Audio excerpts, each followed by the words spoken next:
Hey guys, Jen here. I'm going to wait for some more people to join in. We just barely missed what was kind of a concert going on. So I'm going to see if anyone else is setting up or what's happening. Down here in front of Lafayette Square Park,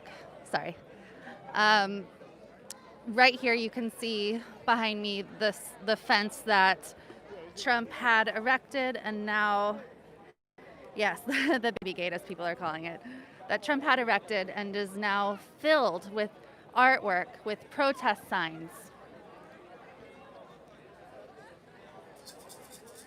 I'm hoping people start singing again. I heard a rumor that Bob Marley's daughter was down here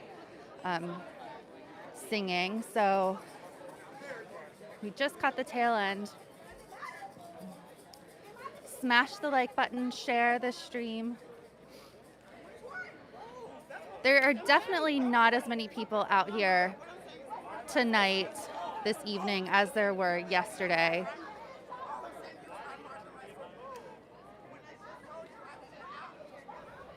It's Sunday night, so that's no surprise.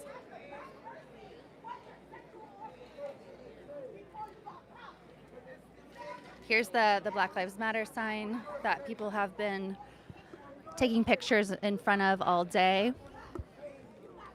It had been part of the march.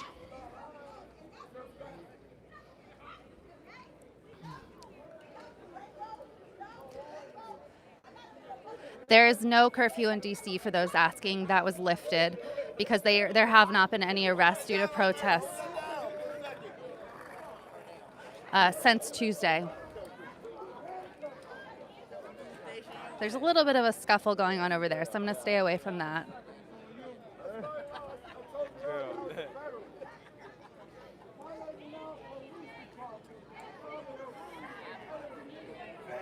Thank you. Why? Thank you, man. Why doesn't the police department get the training of the military? Why? Rules of engagement. Why? Be a member of the armed forces. Go out there and unlawfully kill somebody. Watch what happens to your butt. Just watch. You'll be in the bridge so quick it ain't gonna be funny. Please, someone else talk. Tell me why you're out here. Real quick, I just want to say, tell the people in power to take responsibility and action and not lies, okay? We walk out here in the midst of people who are supposed to protect us. The same people who are supposed to protect us are killing us. Racism didn't go away, mind you, it evolved. Hi everyone. I understand a lot of you guys are about to leave because it is getting dark. I just want to say before you all leave, don't let this movement become a trend. Support the lives of my brothers, my sisters, my family members, your brothers, your sisters, our future children of America. Don't let this become a trend. Because my life is not a trend. Black lives are not a trend. Black lives matter and my life fucking matters. Amen. Right, baby, Black lives matter. Black lives matter. Black lives matter. Black lives matter. Black lives matter. Black lives matter. I was telling people just last night down there, I said, all of those people that have one parent that's black and the other parent might be white or Asian or Puerto Rican, that child is black. Absolutely. When the police pull them over, they're not looking for which one's the white side or the Puerto Rican side. They're going to kill that nigger that's in there. They're not looking for that. The man that occupied this house right here before the orange man here, Barack Obama, by having a black father and a white mother, was still subject to racism. It is said that one time one of the waiters mistaked him somewhere as being, somebody mistaked him as being a waiter. Now, being from Chicago, we've seen Barack and Michelle. What beautiful thing is it to have a president that can speak, that really tried to bring things together, and we went from that to this. Cheetos, man. Exactly. And the thing is, we can talk and we can get get out here and hold up signs and take pictures and put them on Facebook and Instagram, and you can add that to all your friends of 10,000 or 500 that you never met, but it makes you feel good because you have all these people that like you. But then we go home and get complacent. We don't do anything. We go back to our regular lives, and then we forget about voting because the racist Donald Trump, these people are getting out voting. And they're anticipating that we won't vote. I got to hand it. They get out and vote. As Would you mind defusing this bomb that's about to blow up over here? say, come over here and join us. We feel your pain. We're upset too. Come over here and join us. Somebody bring that sister over here. I understand the guy that the homeless man that was mentioned what happened here a minute ago. I guess. Who cares why they're arguing? All right, Who cares why they're arguing? Yeah. We're But I gonna say one understand. love. One love. One love. One One love. love. One One love. love. One love. One love. One love. We have to get out and vote. The white people that are here, things will change with you guys getting involved. You know why? Because they'll listen to you. When they start seeing the young white people and the white people getting involved and seeing the shit get closer and closer to the doorstep, they start paying attention. Now, if you have black friends or black people that you love, or you just hate to see the injustice that you've seen now recently with George Floyd, we've always known about this, but you have to say something. You can't stand by and let that happen to your friend or just the injustice. I don't care if it's a black police officer, a white police officer in Brooklyn, New York. I told a line of police officers, I said, I'm not all against all of you, but I'm against the good ones that are not pointing out the bad ones. Because you share the badge and you're hiding. How in the hell are you going to tell us to snitch on each other and our brothers and you won't snitch on them? Next to you wearing the badge. That's hypocritical. So you have to have accountability. And if you're on the inside, and some of your children may want to be police officers. Our police chief in Chicago, he saw his brother get shot by the police. He wanted to become a police officer, and then he became a cop for 30 years, working on the inside because of the injustice that he saw. But we're against the bad police officers. The bad ones out there have to be rooted out. The same thing, racism is the biggest problem that America has. It affects so much.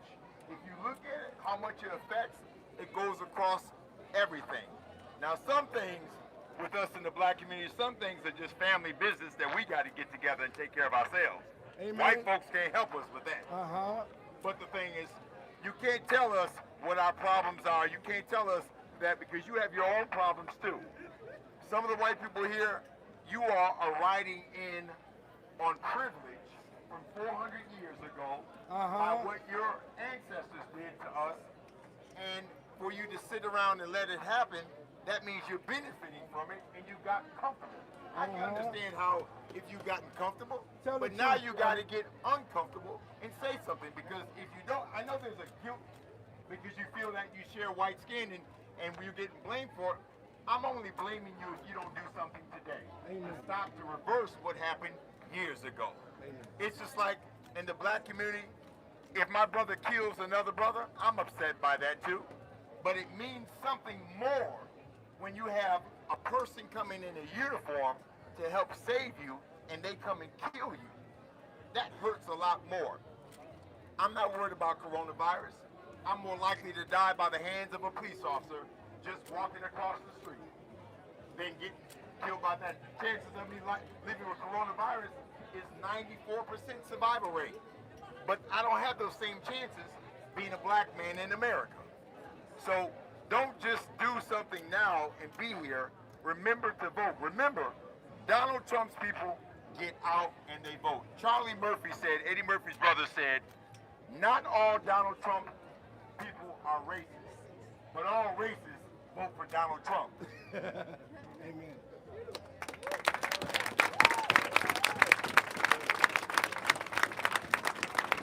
Amen.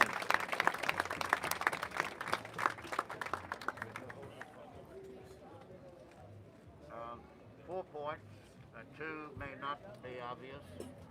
The two that are obvious is that I'm a white guy. Second, I'm a little older than some of you. And three, I'm from the segregated South, Richmond, Virginia. Four, I cannot not be here. Five, my father in 1943, 44, 45, 46, and 47 was the first white leader in the 13-state South to put African Americans on the police and the fire department. And so doing it, it killed his career, and people told him, this is what's going to happen to you. And he said, I'm doing the right thing for the right reasons, at the right time, with the right people, for the right consequences. What are you doing? Hence, I cannot not be here. Black lives matter. Amen. If all lives are to matter. Amen. Thank you. Thank you very much, sir. I'm gonna repeat what he said.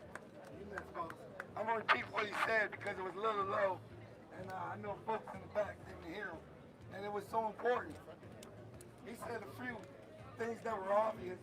One, that he's white. Two, that he's old. So an old white guy. Right. And a few things that weren't obvious. He's a veteran. He's from the segregated South of Richmond, Virginia. And his father was, you said the chief of police? Director of Public Safety over the police and the fire department. Wow, wow. His father in Richmond, in segregated Richmond, was the director of public safety. Pretty much the boss of the both police and fire department. And his father made changes. His father put the first black folks on the police department of Richmond. There you go.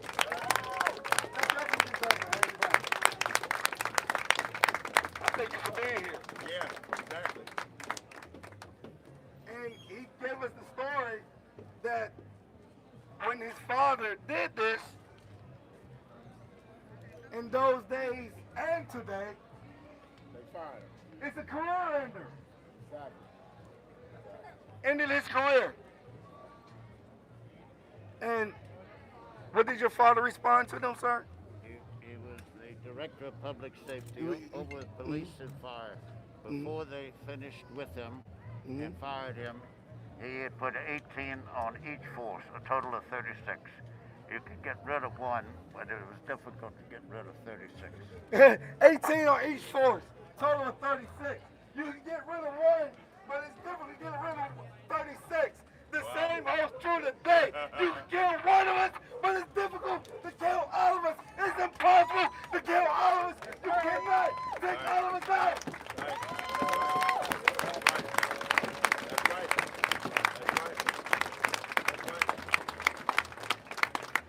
We stay united as one heart, one mind, and one soul. You take one of us down, another one's going to get up. That's right. What Chuck World say? You can't stop us, and you know why. Because we don't die. That's right. We just multiply. There you go. There you go. You can't stop us, and you know why. Because we don't die, we just multiply. You can't stop us, and you know why. Because we don't die, we just multiply. You can't stop us, and you know why. That's right. don't die, we just multiply. Hell yeah. Sir, from me to you, one, all of you, honestly, I love you. And I made a point, I literally make it a point, when I'm not around here, when I'm out and about at home or whatever, and I see my fellow brother and sister, especially my fellow brothers that I don't know, I'm making a point to say, hey, I love you.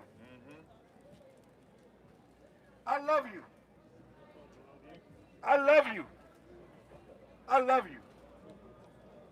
To you, sir, there's not enough tongues to say thank you. Right. I know how they can say thank you.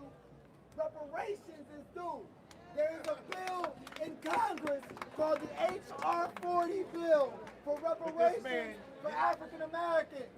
You must support the H.R. 40 bill for reparations. If you want to say sorry for the travesty of slavery, it's education. It's stimulus for my community. Take your time, brother. It's health care for my people. Reparation is due. Get your phones out. Google HR 40 and support this bill for reparations for African Americans. It is due. It is the time. If you must march, if you must protest, if you must riot, do it for reparations, because everything else is for naught. My feet hurt. I'm tired of screaming for the lives of my people and then coming out empty-handed. You owe my people education, stimulus, and health care. White America was suffering during COVID and y'all cut those checks. Well, guess what? We know it's there now. Reparation is due. You will pay this bill before I die. I swear to God.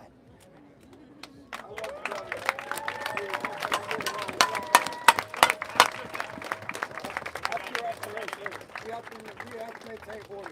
She's out there. You after her. How you doing? Good. I'm out here today because I know George Floyd, his murderers, have been locked up. But I'm out here to speak up for Breonna Taylor. Go ahead. Okay? I am a black woman in She a America. black woman, y'all. I'm from here. Listen to her. This right here, this is my city. Y'all standing right here in my city right now. Y'all understand me? That could have been me. Right. That could have been me. Right. Me and my boyfriend could have been in the house. Right. Sleep. And the fucking police could have came in that motherfucker and murdered me. In your house. In my own motherfucking house. Not violating in law. And it happened. The police in St. Mary's County, they came in our motherfucking house looking for somebody that didn't even live there. Me and my man working hard at the postal service, doing everything the government telling us to fucking do. Get a job, be good. And what they do? Boom, boom, boom. Still knocking on our door. They show us the picture, he don't even fucking live there. We tell him we still let him search our fucking house. We let them in, yes sir, no sir. We abiding by the laws. They still violated our fucking home. You're right. Searched our shit for no fucking reason. This is my city that y'all in right now protesting. You gotta understand, this girl Breonna Taylor, she needs fucking justice. Do you hear me?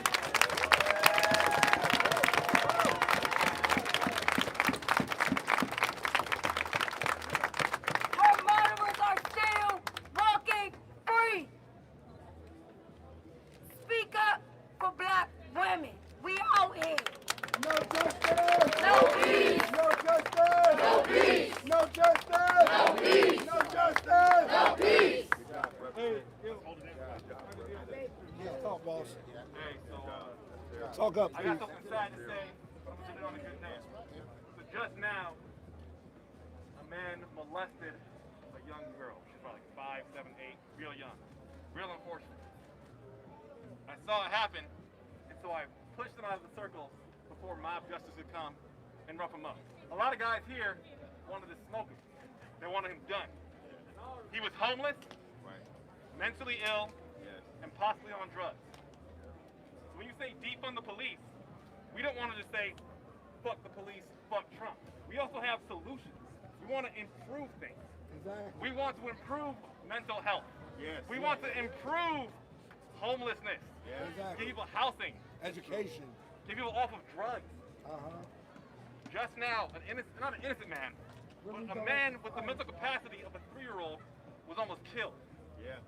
So when you say fuck the police, look at yourselves. What would you do in a mob mentality if you didn't see anything happen? Why are you so quick to be judge, jury, and executioner, but then you're upset when cops do the same damn thing?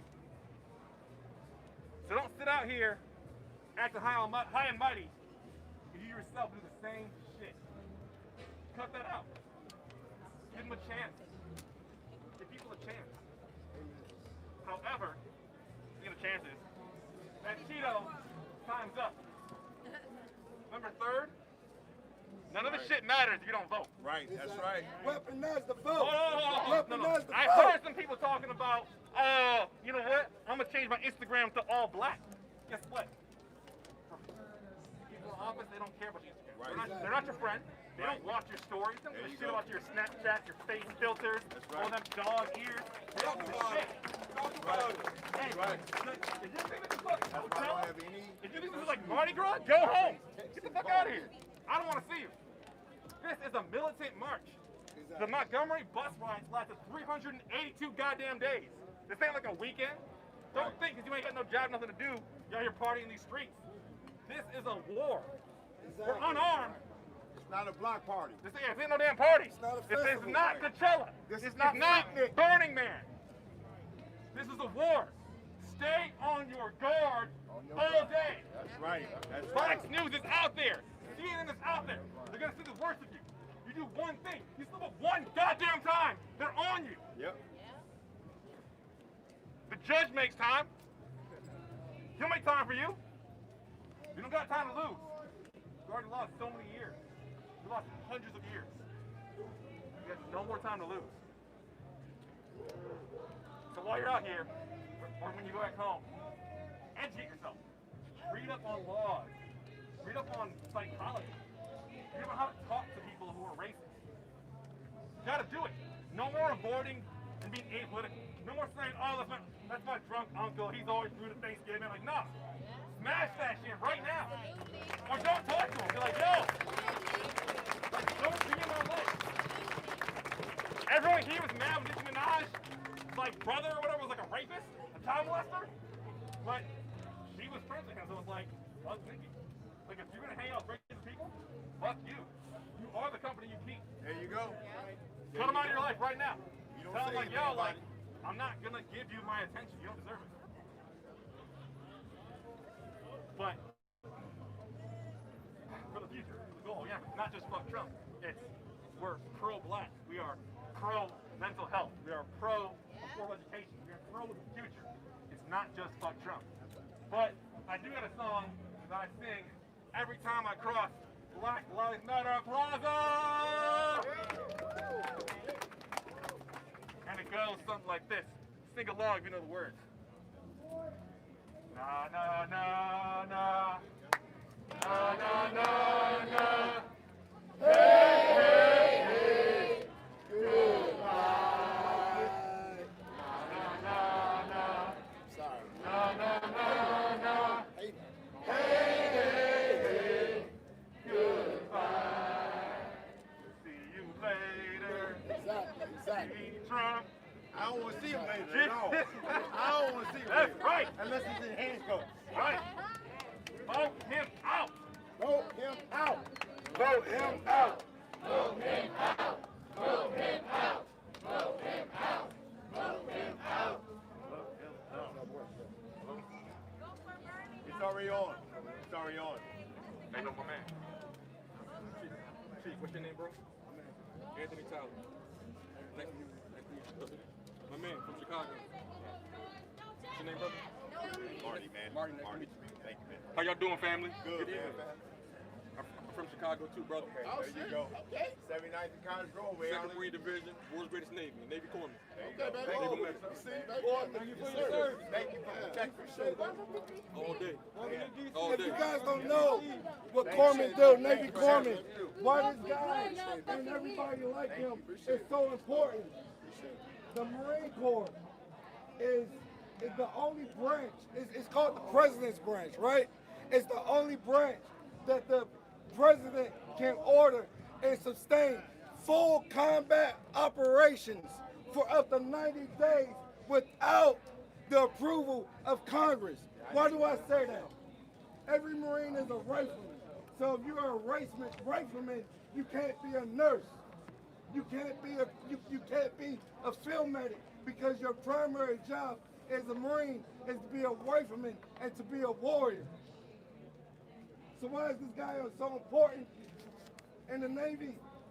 He's attached with Marines. So when Marines go down, folks like him are there to help. Yep, back them up. So thank you. Thank you, man. Thank you. Thank you, brother. Thank you. Thank you. Hey, yo, family, real quick. Thank you. The reason why I'm down here, I'm heading to Chicago tonight, as a matter of fact. I'm about to get on the road right now. Back in 2 weeks. It has to be more than a damn t-shirt, excuse my language. It has to be more than a t-shirt. It's not just a hashtag. Right. Speak it. Right. I'm a medic, but I'm in IT, and prevention is cheaper than repair. Amen. Say it again. Say it again. I don't think they got you the first time. Think about that. Yep. Prevention is cheaper than repair. Yeah. What's the solution? Our babies. Yeah. Our babies is the solution. And I know we mad, but we all got the same last name in heaven. There you go. There you go. The peace is in the faith. The peace is in the faith. I know we mad about before, but if it was any race that could take it and bounce back, it's us. Hello. Retribution for what? Right. We can create our own. Exactly. Give me land, fuck money. It's not about a handout. right. Let's give somebody a handout. Fuck some money. There you go. It's about equality. About the race, honestly. It's about equality. That's right. Because if I'm a black man in Chicago, I'm going to stick up if the other races are oppressed too. That's right. Yes, sir. That's right. Because I took 2 oaths That's right. to protect and defend this country and to take care of the sick and the injured. Yeah. And that goes for everybody. Yeah. Amen. Them oaths never go away. What's the solution? I'm going to walk to my car, whatever it is. Don't walk past another human being and don't say hello. Amen. Solution-based. We are all connected. My favorite superhero of all time.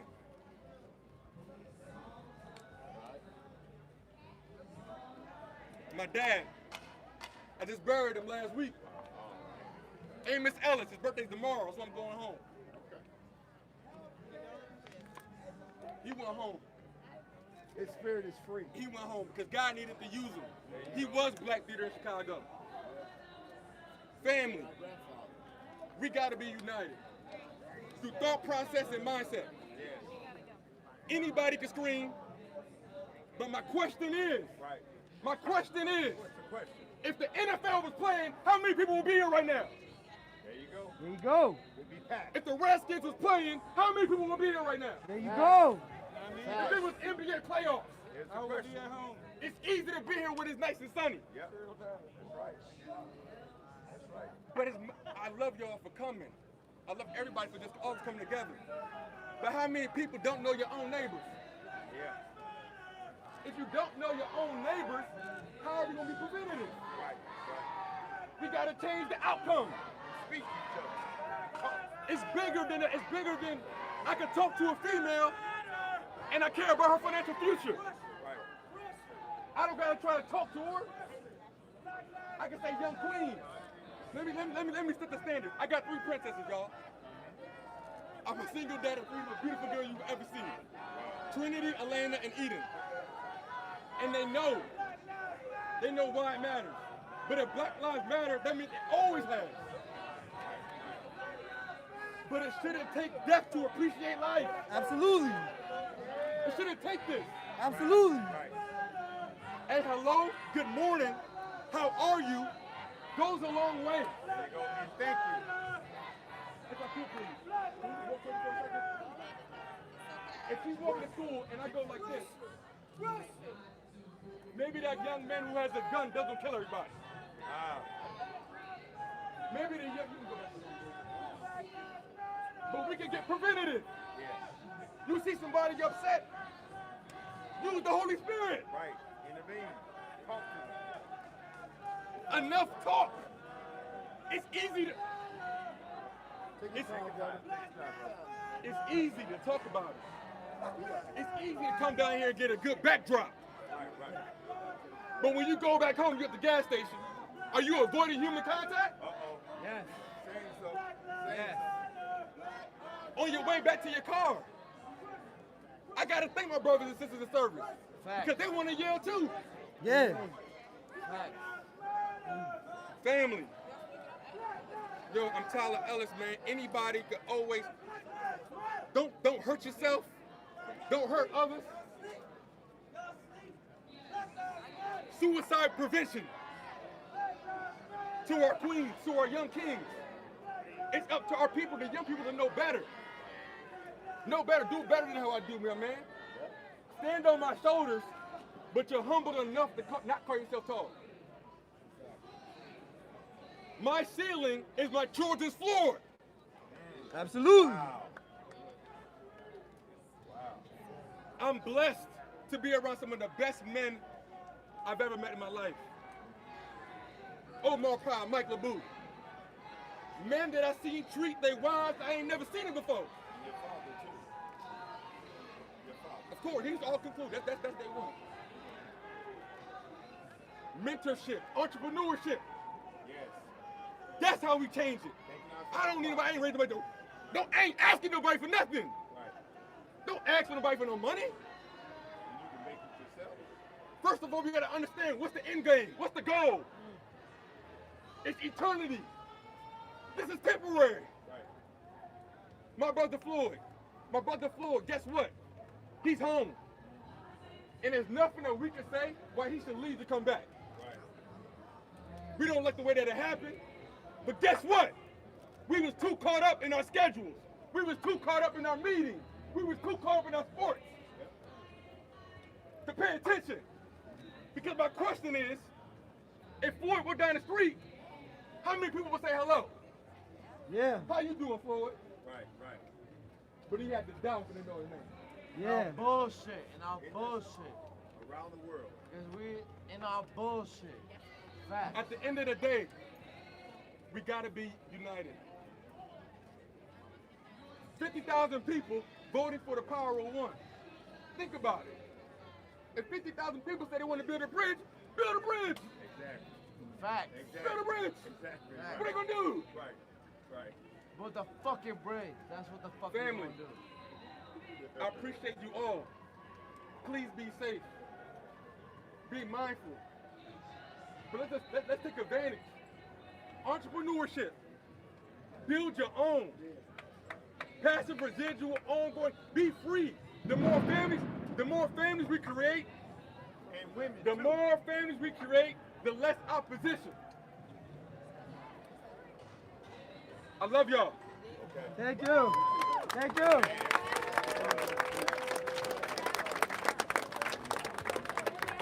So fucking strong. Strong as fuck. Oh, y'all scared? Y'all running away? Y'all scared? Y'all tired? All right, guys, 1 second here. Excuse me.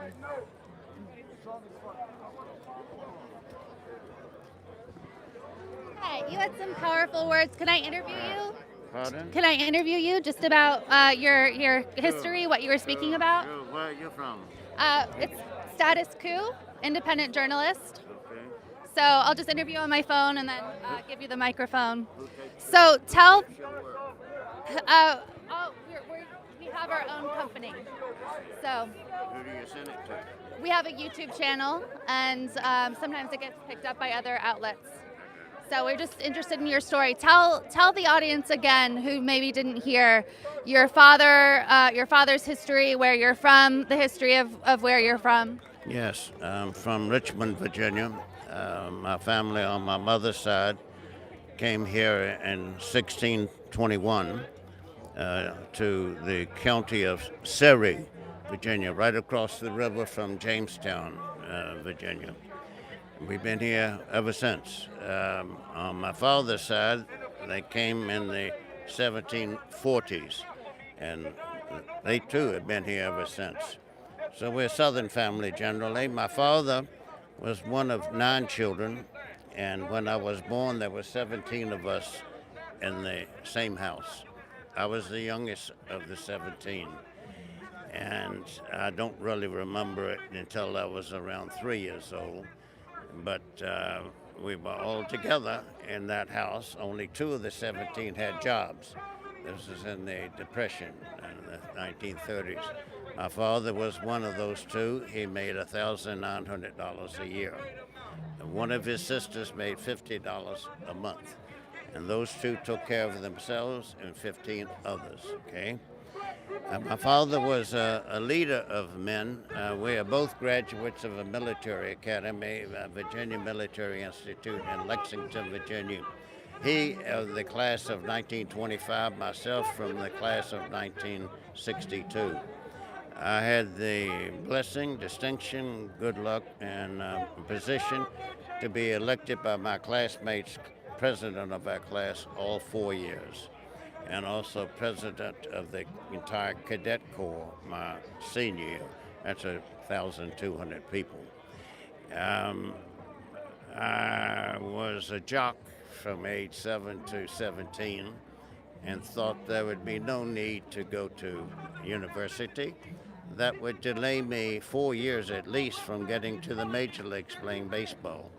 I played them all: baseball, basketball, football, track. Baseball, though, was the one. I not only loved it, I was obsessed with it. You could even say I wasn't just obsessed with it, I was addicted to it. Every waking moment was about baseball and how long it would take to get to the major leagues. I was religious then. I'd say my prayers on the floor in the room with my brothers, and I thank the Almighty for all of my blessings, especially my many, many, many, many relatives. And then my last prayer was always, and please, God, help me make it to the major leagues and not spend too much time in the minor leagues on the way up. Wow, that's really cool. Talk about your father's history with integrating Richmond, was it? Yes, that's right. Yes, when my father graduated from Virginia Military Institute in the class of 1925, there was then a very young history, which became a quite extended one, of Richmond's largest high school. It was segregated then, having up to 600 boys in the cadet corps there, Corps of Cadets. And he had them for all 4 years usually. And then when unemployment was up to 23, 24, 25% among white people, higher still by far for African Americans, he was like a surrogate father to those 600 young men, 81 of whom died in the Battle of Normandy in June of 1944. And the successful, effective venture to liberate Europe a year before the war ended. He was such a good leader of those young men for 17 years in succession that General MacArthur, Douglas MacArthur, a famed American military hero and sort of the de facto governor general of Japan at the end of World War II, said, do not let that man serve overseas. Put him right where he is. Do not take him away. Well, the mayor of Virginia at that time was so impressed, as was the governor. The governor was Harry Byrd, the father of Harry Byrd Jr., who became a senator. Realized my father was good looking and a leader of young men. And he had my father work for him in the evening sometimes as director of protocol and fancy visiting people from other countries, their heads of state, prime ministers, and the like. And from there, the mayor took an interest in him, but too late because my father was sent to Mitchell Field Air Force Base on Long Island. It was the furthest U.S. Armed Forces base into the Atlantic. It doesn't exist anymore, but it was near Garden City and Hempstead, New York on Long Island. Before the war ended, the mayor of Richmond called him back and asked, would you be my director of public safety? This would put you over all the police, over all the fire departments, and all the relevant rules and regulations and laws pertaining to safety in the city. My father accepted that, and he being a moral man, a leader, principled, ethically laced in everything he did that would affect others than himself. And most of the things he did were for people other than himself. Began to put African Americans on the police force almost as soon as he arrived. This was in 1944. This was 20 years before any other Southern leader did the same in Charleston or Atlanta or Charlotte, Savannah, and places like that. But he did not have federal law on his side. 20 years later, when others began to do it, yes, indeed, they had three laws on their side.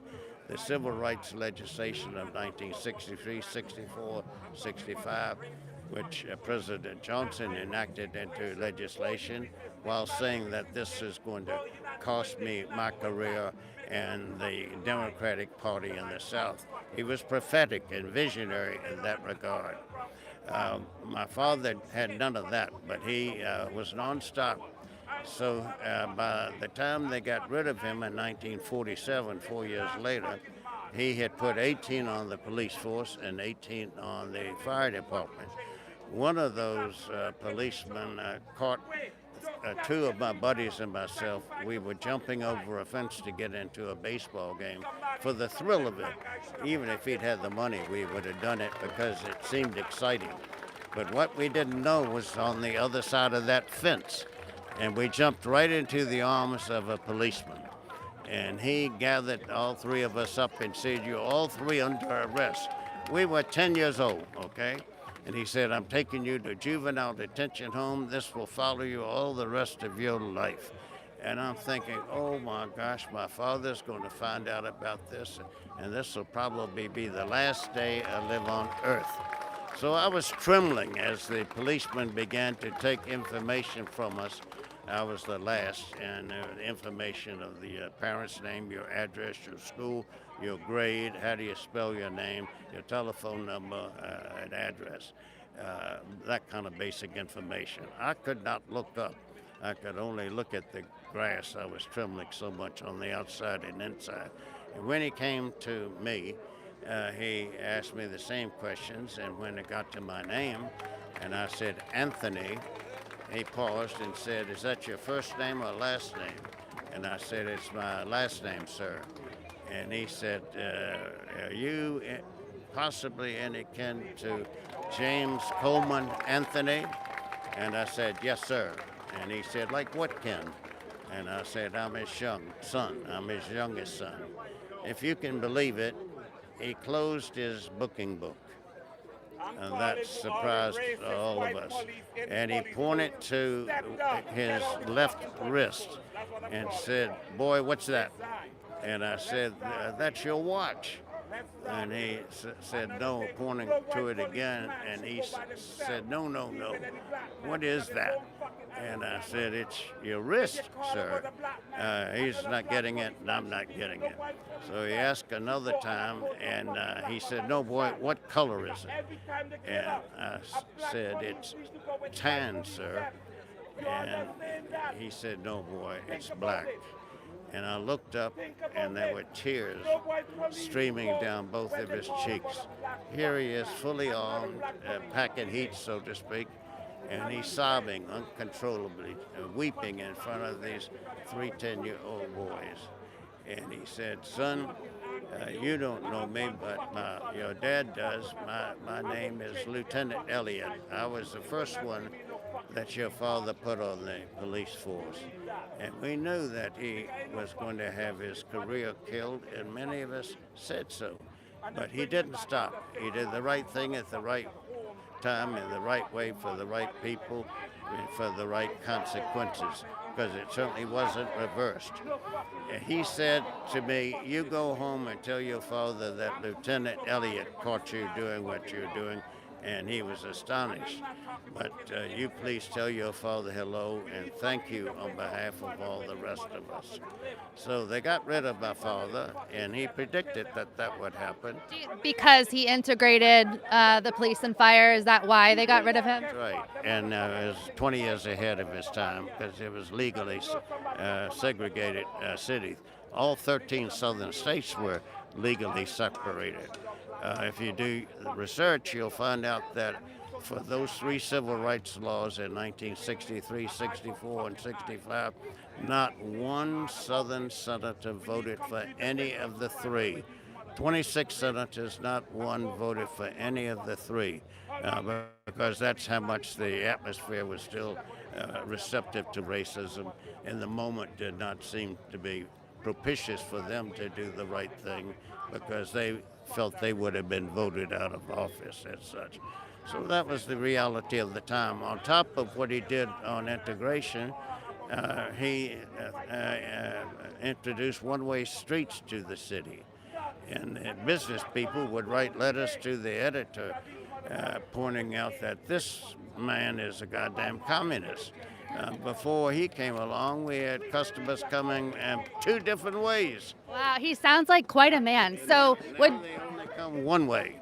And then the last thing he did was he thought, I wonder when the last time was when publicly licensed establishment had been inspected for safety. And he found out that they hadn't been inspected since 1926. So he had them all inspected, and he had found 2/3 of them short of the basic requirements, put stickers on all of them and said, you have 60 days to fix this, and if you haven't, we're shutting you down. You can see how these things endeared him. Yeah. The business community. So that finished him. Would you say, so you're here out at the Black Lives Matter protest, would you say you learned a lot from your father? Why are you here? What brought you here today? I learned from him without him even teaching me. In other words, if one learns from people who lead by example, well, this is the example that he provided. He was revered not just by his sons, but by these 600 boys he had every year for 17 years, and their parents. Because their fathers had no employment, no dignity in the house, rampant humility. And he gave a sense of dignity and purpose and hopefulness to 600 boys a year, and lost 81 of them in D-Day in Normandy. Wow. Would you mind telling me your name? Yes, John Duke Anthony, three first names, relatively easy to remember. And yours? My name is Jenn. It was so nice to chat with you. Jenn, yes. What is your last name? Dies. Jenn Dies. How do you spell it? D-I-Z-E. D-I-V-E? Z as in zebra. As in deep dive? Yeah. Die. Z. D-I-V-E? Z. Zebra. Oh, zebra. Yeah, yeah. Dies, D-I-Z-E. Yeah, it's an unusual last name, but. Business card somewhere. Oh, great. Yeah, that'd be awesome. What's going to happen to this other than your archives? Well, it's going to be up on our YouTube channel. You can see or our website, statusquo.com. So that's where it will be. Yeah. Yep. Everything on Yes. yourself. who are They looking start for a messing with copy you. can take it And off some of you them get Uh-huh. and use protect it Yeah. themselves. with or You without have to protect attribution. yourself. Yes, of course. 100%. You're But we welcome can't to use it in any way you want to. Okay, with or without attribution. Just for you, yes. Yes, I'm okay. saying I got it. Who Not supports usually, but yes. who supports you financially? Our viewers. We're completely independent, totally funded by our viewers. Where's your headquarters? In New York City. Oh, wow. I live in Maryland, but I we're see. headquartered in New York City. Well, as you may imagine, from my accent, I'm from Brooklyn. No, I'm from Richmond, Yeah, Virginia. you have the best Virginia accent I've ever heard. I love it. Well, we were colonized pretty intensively and extensively by the British, and that may have something to do with it. But my wife is from New York. Oh, wow. So here's an unusual thing. A southern boy married a northern belle. Well, it's so nice Okay. to meet you again. So You take care. guys, and your first Guys, name? Jen. Jennifer. Do you have a card? I don't, unfortunately. I forgot to bring them with me from Maryland. Maybe if you can write on the back of Sure.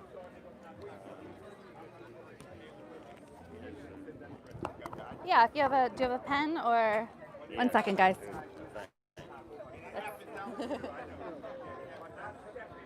How long have you been doing this? A few years.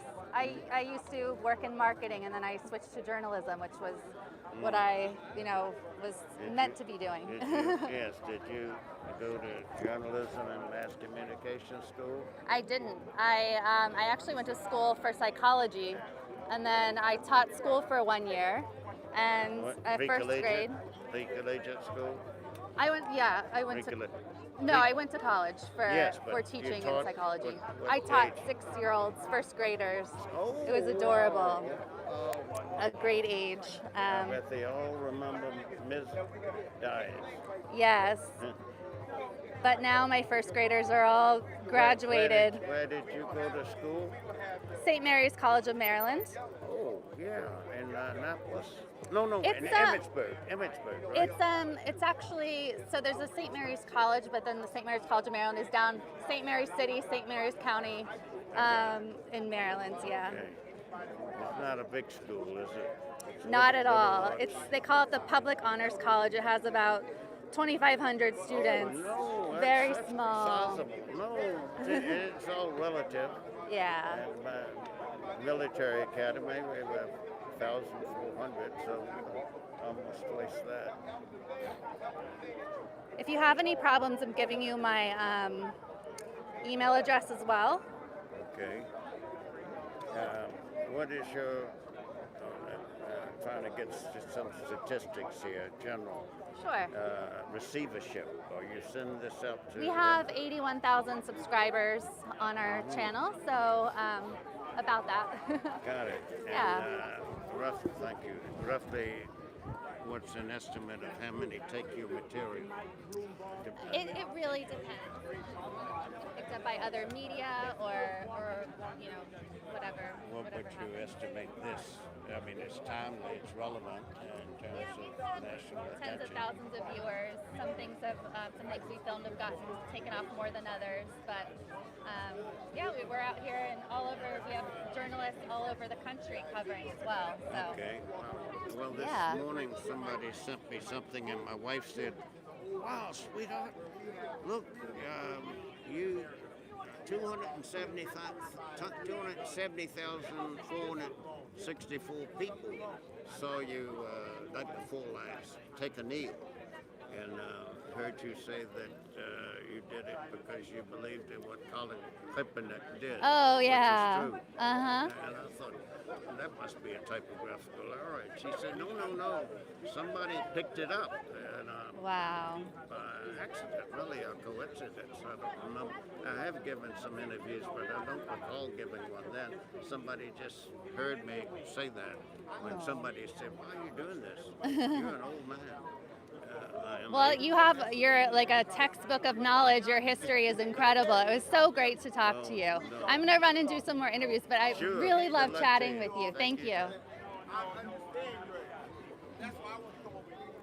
All right, guys. Sorry about that. What a great, cool guy, though. He truly is just a fountain of knowledge, a fountain of history. So the streets are clearing out. Again, if you're just joining, smash the like button, share this. We're right in front of the White House, which is blocked off by the fence that Trump had erected. I wanted to update everyone that the 9 city council members in Minneapolis have committed to dismantling the MPD, the Minneapolis Police Department. So really interesting to see that protests are leading to what hopefully will turn into real action. You know, it's not official there, but they have a veto-proof majority, they're calling it. 9 out of 10 people. I'm gonna see if I can show you the White House through the fence here. There it is. Donnie's Castle.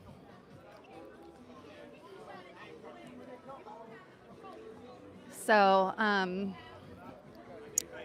people are continuing to speak.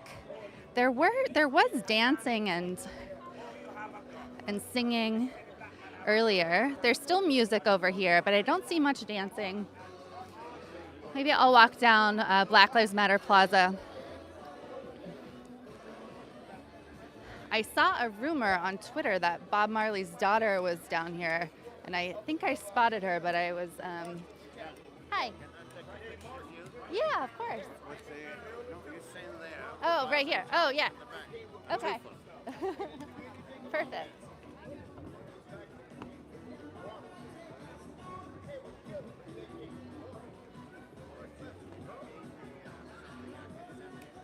Yeah.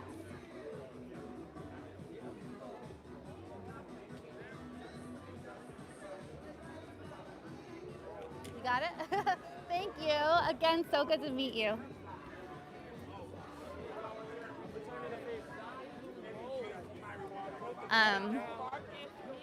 So sweet. So yeah, things have really cleared out here. I know that Jordan sent me something that we are something away from our GoFundMe goal. Jordan, send me that again. I didn't. I think it's 250 away from our next mini GoFundMe goal. I'm taking you guys over here to show you the defund the police. So we are $255 away from 108K in GoFundMe. Remember, guys, we don't just have that money sitting in the bank. We have spent it on travel, on equipment, and we need your support. There's no other way to put it. So anything that you can help with, $5, $10, $100, it all helps. Smash the like button, share this stream. Thank you guys all for watching, even though it's so late. So if you are just tuning into what's happening in DC, Black Lives Matter was painted by the city onto the street. They called this Black Lives Matter Plaza, so it's on 16th Street between H and I streets. So people called that performative and said, okay, Mayor Bowser, what are you actually going to do to make change? So last night, protesters painted over top, on the side of where it says Black Lives Matter, they painted defund the police in yellow street paint. So this is the defund.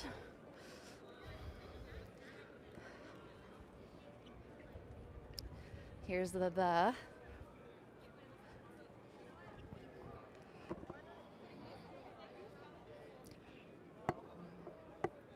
And then you have police. So defund the police. Protesters painted that. So Mayor Bowser was asked if she's going to leave it there, and she didn't commit either way. So we'll see if it stays. She did say, oh, it's not part of the actual mural. So I don't know if she'll leave it. But you can see they repainted the stars because protesters had painted over the stars. So they repainted the stars. But you can see they wrote, "Not enough." So protesters again are calling it performative to simply, paint Black Lives Matter in the street and rename it Black Lives Matter Plaza. So protesters and activists have taken it into their own hands and called for things like defunding the police. Thank you guys so much for the super chats. Definitely keep those coming. It really, really helps.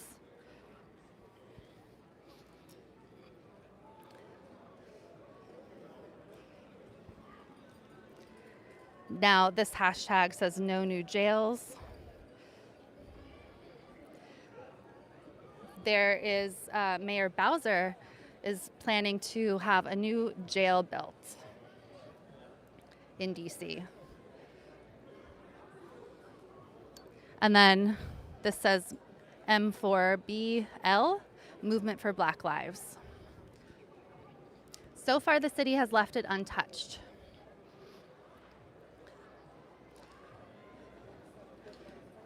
GoFundMe.com/status-coup-news. It helps so much. If you guys missed it, I did interviews earlier. I showed you protests and marches earlier. I've been out much of the day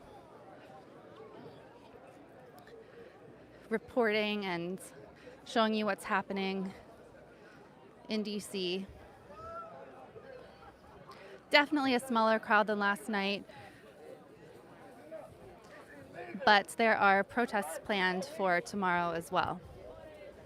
But it's not illegal for the police to lie to you. I wish I knew the definition of hypocrisy, but that doesn't sound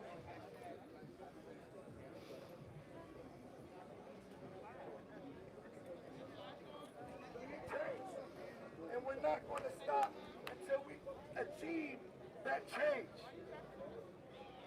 Something's in the air. We have 700 people watching. Please smash the like button, share this stream. I don't want to pull people away from where they're listening to the speakers to do some interviews. So I'll just go back and have you guys listen to the interviews when there's a good moment. I'll try to grab some interviews again. Whoops. Hey, remember how we grew up, y'all?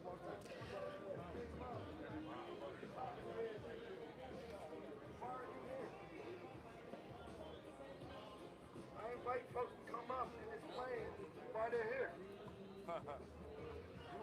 Okay, so he's inviting people to come up and talk about why they're here. I'm going to try to get closer for you guys. This is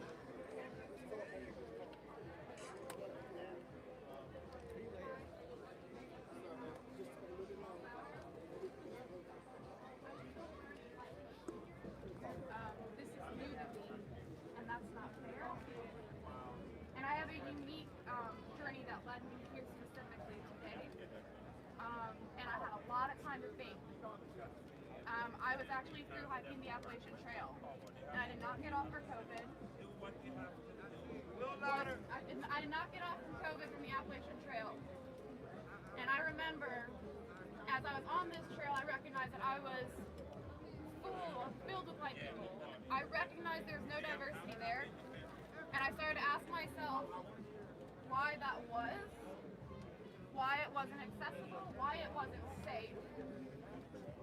And then I could forget about it, and that's fucked up, because that black man had gone, and I didn't see another one.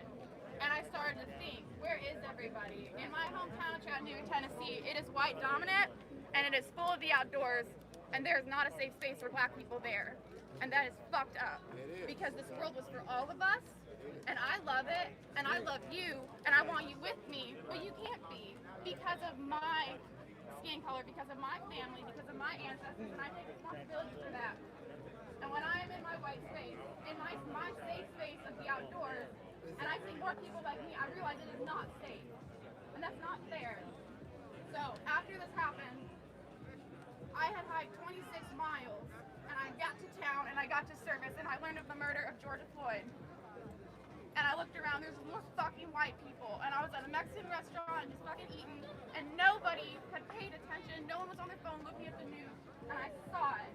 And I realized that I was about to hike 21,000 miles across the Appalachian Trail, where I would never once be stopped by a police officer, no one would look at me twice.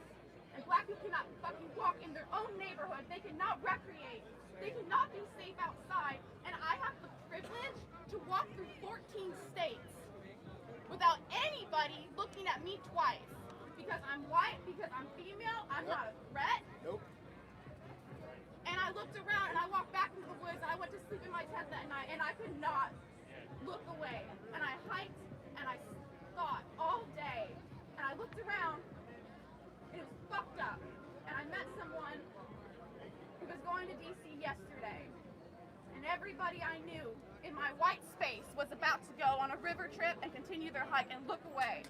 And I had to take that time to ask myself, what is my responsibility in this space? Can I perpetuate this? And I couldn't. I believe that I hiked 760 miles to be here with you today because I need to fucking wake up. I cannot stay in my microcosm. I cannot stay around people that are unwilling to listen. It is my job to make them listen. And by being here today, I have done just a little. And I see that. And I'm sorry, but I'm here and I'm gonna try. And the people that I left are going to see me and they're going to see you. And they will not forget, because I won't let them. Appreciate it. Thank you.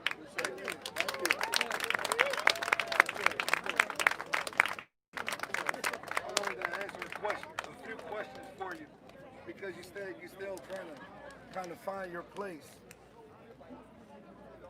To all of our I hate calling white people. I really do. Caucasian. I just do. And I hate calling black people, because the color of my clothes are black. And you can see me, so I'm not really blending in with this black, you know? Anyway, I'm more dark bronze, the same color of Jesus. Exactly. Same color as Jesus. That's right. That's a different story. Go ahead and tell him. But for one, He says you don't know your black place. man. Jesus is a black man. Killed by the government. Exactly.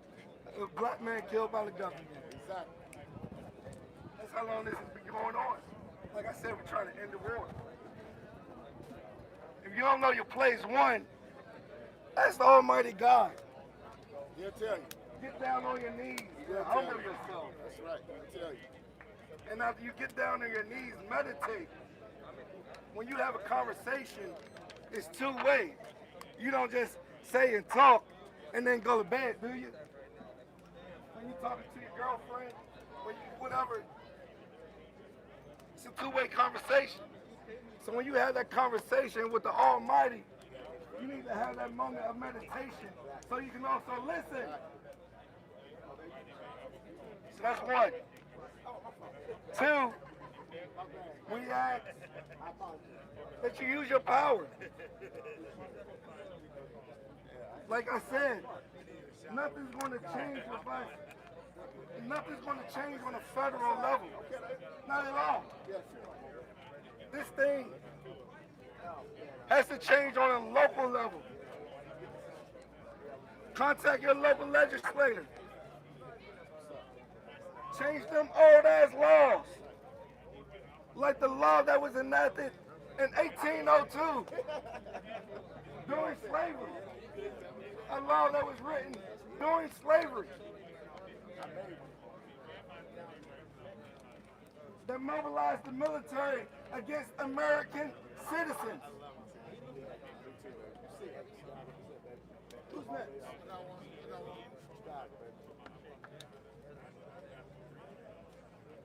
Hello, everybody.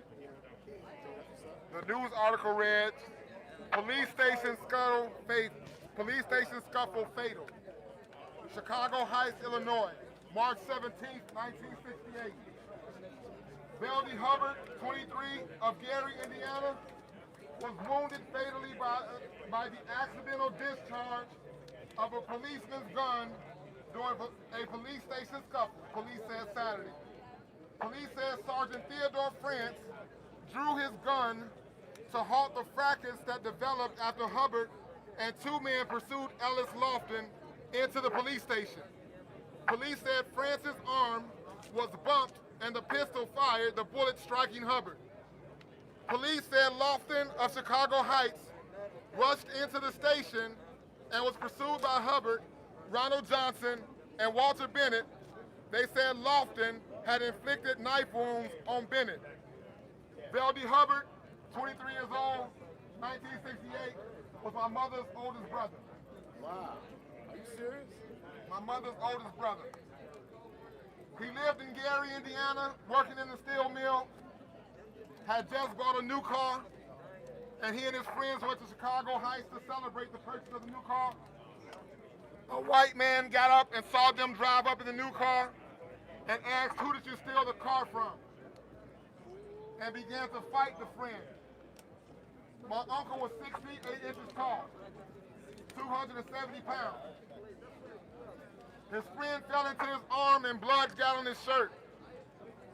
The white man ran down the block into a police station that was as a storefront building.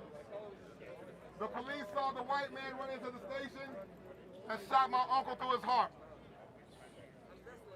And the official response was that it was an accident.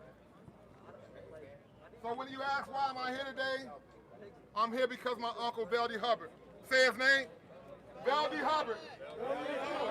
Beldie Hubbard. Beldie Hubbard. Say his name. Beldie Hubbard. Beldie Hubbard. Thank you for listening. And here are some powerful speakers today, guys.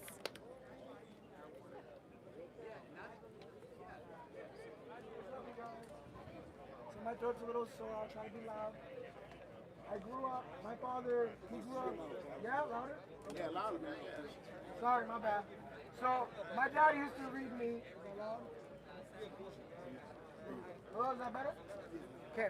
So my dad used to read excerpts to me from How to Make a Slave by Willie Lynch. And it's a little short something some of you white folks should definitely check out. It's definitely deep, it's definitely dark, but it's just it's something y'all crackers gotta read. It's something y'all gotta read, But I'm gonna read a little excerpt from it if that's okay. Yeah. Sorry if it makes y'all uncomfortable. It is what it is. I'm not sorry if you feel uncomfortable. Yeah. That's why we're here. You should be uncomfortable. I have a foolproof method for controlling your black slaves. I guarantee every one of you that if I install correctly, it will control the slaves for at least 300 years. My method is simple. Any member of your family or your overseer can use it. I have outlined a number of differences among the slaves, and I take these differences and I make them bigger. I use fear, distress, and envy for control purposes. These methods have worked on my modest plantation in the West Indies, and it will work throughout the South. Take this simple little list of differences that think about them. On top of my list is age, but there is only because it starts with an A. The second is color or shade. There is intelligence, size, sex, size of plantation, status of the plantation, and attitudes of owners. Whether the slaves live in the valley on the hills, east, the west, the north, the south, have finer hair, coarse hair, or tall or short. Now that you have a list of differences, I shall give you an outline of action. But before that, I assure that to you that distrust is stronger than trust, and envy is stronger than adulteration. Respect your admiration. The black slave, after receiving this indoctrination, shall carry on and will self-refuel and self-generating for hundreds of years, maybe thousands. Don't forget, you must pitch the old black male versus the young black male, and the young black male against the old black male. You must use the dark-skinned slaves versus the light-skinned slaves, and the light-skinned slaves versus the dark-skinned slaves. You must use the females versus the males, and the males versus the females. You must also have white servants, aka the police, the overseers, who distrust all blacks. It's literally built into the fucking system. Damn. Who distrust all blacks. But it is necessary that your slaves trust and depend on us. They must love, respect, and trust only us. Gentlemen, these kids are your keys to control. Use them. Have your wives and children use them. Never miss an opportunity. If used intensively for 1 year, the slave themselves will remain in a perpetual, distrustful state. Thank you, gentlemen.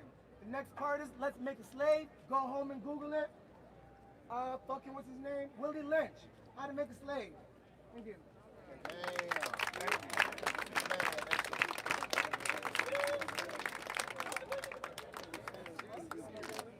Real quick, thank you for that truth, boss. Because I've been telling people we can't have justice without truth. We can't have justice without truth. And no justice. No peace. No justice. No peace. What's up, y'all? I hope you don't mind me taking a moment as well. I hope it's also not like changing the vibe up too much because I got a megaphone of my own. But it's a pleasure to meet you. I'm not gonna tell too much story about me because this shit ain't about me. But me and Cristiano is just sharing, and a group of 7 people came out here from Brooklyn today because we know what's happening and we can see it. And this is, as much as this shit is insane, what is happening in the world, we're only seeing what we're seeing right now because it's been far more insane than it ever should be for far too long. Now I told you I'm not going to tell you very much story, but the reason that I am here is because I want to own my privilege, and I want to use that privilege. And that's why I'm out here live streaming. I didn't give my friend Charlene my phone so that she could take a recording of me that I could save. I'm doing that because this is a message that needs to be spread. So use your phone, film the police, and get those messages out there. I come from a family that is very different from a lot of white families. I am especially privileged. I am especially privileged at this time because amongst all the other things that I have by being a white man, I grew up in a family with a grandfather who had something in him, and he devoted his entire life to service. And I don't know how it ended up being that particular cause, but his story was one of trying to make people understand that black lives is something that matters far more than anything somehow anybody has ever thought before, or the fucking white establishment, or you know what I'm saying. So I've been feeling paralyzed a lot lately in terms of my words, and I'm trying to listen more than I'm trying to speak, so I apologize if I stumble over my words and trying to figure out what I'm saying. But my grandfather spent most of his life in Africa trying to help disseminate the land in Zambia to the actual African people. He was not liked by Europeans, and he was not liked by the white people that were in Africa. And there's a lot more that I could tell you about his story, but like I said, that's not what it's about for me, because this shit ain't about me. I'd say that to give you a little bit of context of what I mean when I have an incredible amount of privilege, because somehow I have it in me, because I have a half African cousin that was my sister who lived with me while I grew up, because I have been a guest in black culture, which is American culture, because I am a hip-hop artist myself, and I have been for my whole life, because somehow I just landed in a place where I was invited into that. And I've been a guest in that. And I somehow have had the privilege to understand what it means to actually be a fucking guest. And stop trying to just take things that don't belong to you, like the people that look like me have been doing for so fucking long. And I cannot take that shit anymore. That's why I'm fucking here. That's why we drove out here today, so that we could be a part of what is happening. Because my grandfather passed away 2 days ago. And I'm not grieving for him passing away at a time when the world has gone fucking crazy in so many things are in flames. I am grieving for the death of George Floyd and for the death of Breonna Taylor, and I am so excited that he had the opportunity to watch this happen as he passed on to wherever the fuck he went. I grew up in Minneapolis, and I was in Europe and ended up coming back and staying there instead of coming home to New York City to hide from the coronavirus, to avoid the fear, to avoid danger. And immediately after I left, my city went up in flames because a man was murdered. And of course, we are grieving, and we need to grieve. We need to grieve together, because this shit is fucked, and this shit has been fucked. But that is why we're lighting things on fire, and that is why we are protesting peacefully. Now, I say we are lighting things on fire, but we are not the ones who are lighting things on fire, and y'all know that. I don't have to tell you all the specifics to the story and who co-ops this and who takes that, because there are a lot of people out here, but I gotta tell you, like what was being said before, sometimes the only thing a child in a village can do is just watch it burn. Sometimes there's not much more that you can do. So I'm here to tell you, whatever your privileges are, you gotta own those. That is your responsibility. You have to utilize that shit. Motherfuckers need to stop being afraid of the fact that they have God-given privileges, and they need to fucking utilize that shit. Because otherwise, you are not you have no reason to be here as a part of fucking humanity. You know what I mean? I don't know if that sounds crazy, but y'all know what I mean. You know, if you got a voice, you gotta use it, y'all. Thank you. Thank you. Thank you, man. You said some truth. You said some truth. You said some truth. You said some truth, man. You said some truth. His megaphone was a little loud, so it attracted I love it. No, man. It's I actually, the stores were all saying I sold out of megaphones. That's a blessing, an undercover blessing. That means people are taking up arms. Yeah. Our voice is our arms. And the more you can amplify your voice, it's kind of like upgrading your weapons. Right, right. So I upgrade my weapons soon as the stores restock. But for the newcomers, the topic is, why are you here? Everyone has a reason that they're here, that they're marching.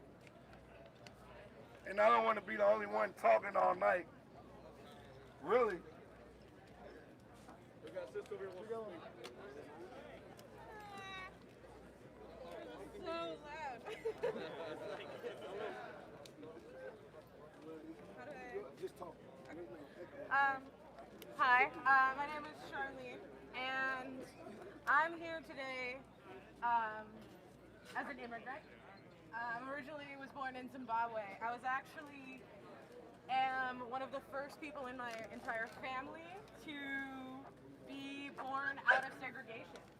And my brother was born in segregation. My grandfather wasn't even allowed to have a birth certificate, so nobody knew how old he was. And I'm still not a U.S. citizen. And when I told my parents that I was coming to this, they asked me why.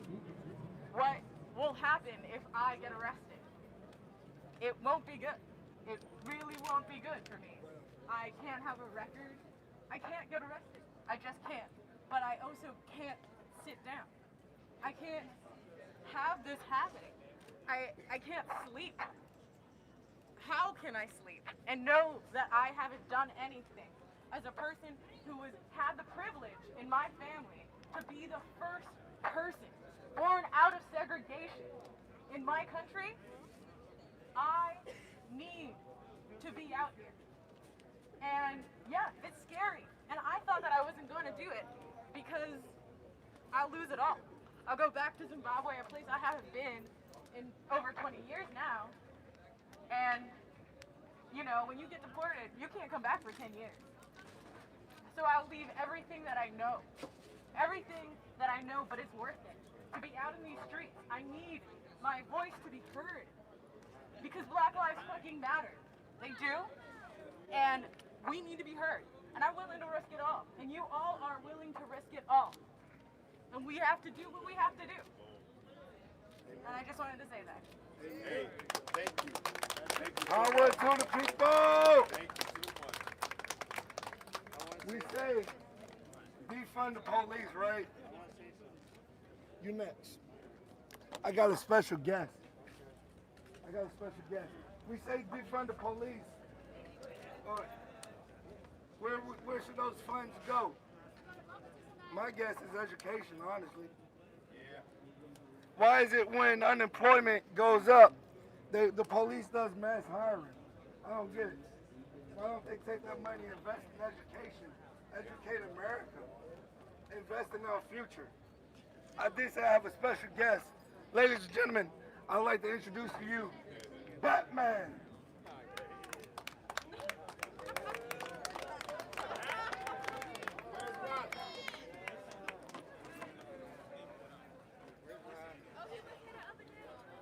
Good evening, everyone. Good evening. I have encaged him already, so he will not be released for 200 years. So he stays behind this cage. We all are okay for the moment. But I'm here in dual capacity as a man of justice, as Batman from the Justice League, and as a resident of the District of Columbia, Ward 8. I live on the other side of the river. The mayor and the District of Columbia Public Schools chancellor has mandated racist and militaristic practices upon the black bodies of our boys and girls in Ward 7 and Ward 8. This practice is called Relay, R-E-L-A-Y. And these practices, what they do is there's a structure from the school to prison structure that works upon compliance, obeying. No white child in Northwest, in this area, is mandated by the mayor or mandated by the District of Columbia Public Schools to comply to Relay. If you're a taxpayer here in the District of Columbia, nearly $1 million of your money, tax money, is being paid for this program, for these racist, militaristic practices. Principals of these schools are being terminated as we speak because they're standing against the injustice of these racist and militaristic practices. They're being terminated because they stand up for Black Lives Matter. But the mayor, although she has put down this, what I call, and many others have called, a nice yellow brick road, but she has forgotten, as a Washingtonian, the black lives across the river.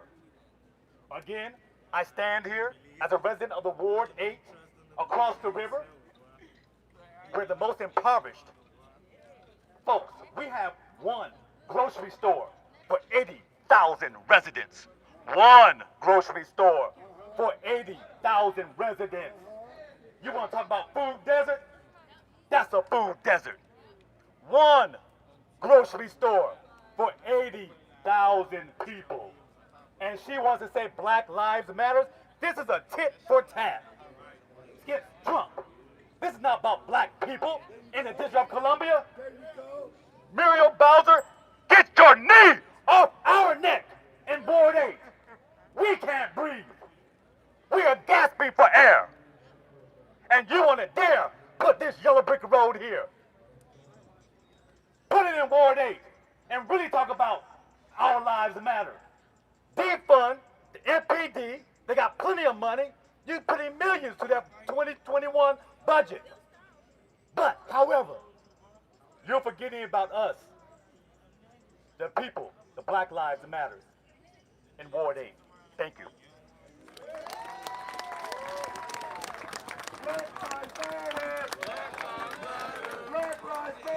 Black Lives Matter!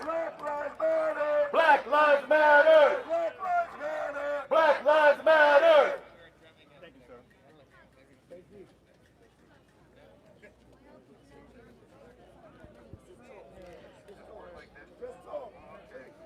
It's hard to follow up on that. Okay, I'm going to just say this up front, and people may hate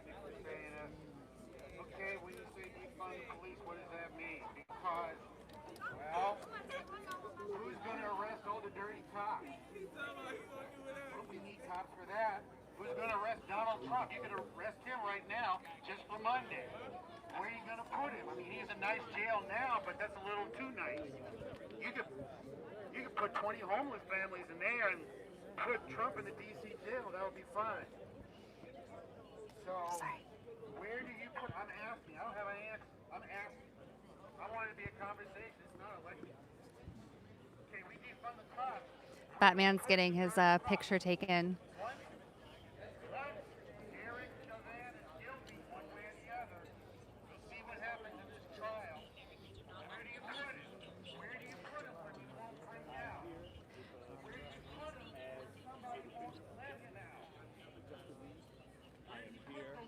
Solidarity with all of the nation, with all of the world against injustice. I'm also here as a DC Ward 8 resident, and I'm here to stand against the injustice that is happening in my ward, where I live, in Ward 8. We are the oppressed people of the District of Columbia. This is a revolt against the oppressed people of the District of Columbia, because the mayor has printed this beautiful yellow brick road here as a tit for tat against Trump. But she has the power that she refuses to use to change the lives of our children in Ward 8. Right now, a program called Relay has been mandated by her, who is over all of education in the District of Columbia, and the chancellor of the DC Public Schools. And they have mandated racist and militaristic practices that are school-to-prison pipeline structure that harms black bodies. 900,000, nearly $1 million of taxpayer money is being used for this racist practice, and she can change this with just speaking no, but she refuses to.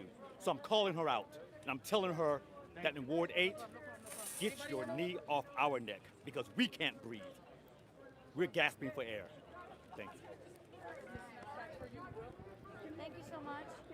And with that, Batman is out. Very powerful words from Mr. Batman there. I was going to ask him some questions, but he quickly left the area. I want to let you guys know before I wrap this up, because the crowd is dwindling quite a bit, and it's quite late. I'll be here through Tuesday, so I'm gonna wrap up. But first, I want you guys to please subscribe to this channel if you haven't yet. Subscribe. Tell your friends, your family, your cat, your dog, subscribe. We are out in the field reporting. We've had freelancers reporting for us all over the place. LA, Philly, Minneapolis. This is what Status Quo does. Oh, New York City as well. Jordan's been out. Jordan's under the weather right now. Victoria says her cats are subscribed. Thank you. Please, if you can, we have equipment needs. We have other funding needs, including hiring additional freelancers. And you can help us out at any amount. Go to gofundme.com/status-coup-news. And you guys are just, this is all funded by you. It's for you. We are out here reporting on the stories that matter. So please, if you can support us, please do. Subscribe. It really helps if you share our stuff. Go take a look at our YouTube channel and share on Twitter, on Facebook, on subreddits. People power really helps spread the word, helps everybody figure out that Status Quo even exists. Thank you so much for all the super chats. Karen, I see yours. Know that the people out here are in the streets because they're passionate, because they're fighting. And you've heard through the interviews that we've done all across the country why this matters and what people are doing and what people plan to do. And people, you heard Batman say, you know, they're not just going to accept the yellow brick road of Mayor Bowser. They're not going to accept anything less than true action across this country. So thank you so much for watching. I know it's late, so I really appreciate you being up late with me. I'm gonna head back to my hotel, and just thank you so much. Thank you, French. Awesome. You guys are just absolutely amazing. Oh, you can also join as a member for extra bonus content, statuscoup.com/join. I love you guys so much. Bye-bye.